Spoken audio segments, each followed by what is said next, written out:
चिन्नौट Rana Tajammul Waseem district bureau chief से divisional sugar cane development cess committee ने ज़िला चिन्नौट के शुगर मिलों के इलाकों में 44 करोड़ रुपए की लागत से 17 सड़कों की तामीर और मरम्मत, बहाली और कुशादगी की मंजूरी दे दी गई है। और कमिश्नर फैसलाबाद मरियम खान की सदारत में कमिश्नर ऑफिस फैसलाबाद में मुनाकिदा इजलास में डिप्टी कमिश्नर चिन्नौट सफीला गोंदल ने वीडियो लिंक के जरिए शिरकत की। डिप्टी कमिश्नर ने स्कीमों की अहमियत और फादियत से आगाह किया। बताया कि Madina sugar mills, Safina sugar mills, Ramzan sugar mills और दीगर शुगर मिल्स के इलाकों में मजमूई तौर पर 24.84 किलोमीटर सड़कों की मरम्मत बहाली से गन्ने के काश्तकारों को गन्ना मिल्स तक ले जाने में मियारी सहूलत मैसर आएगी।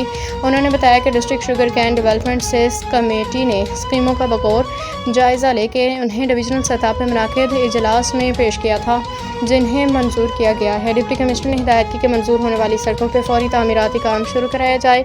तामीराती क्वालिटी की हर कीमत पर मलहूज़ खातर रखें।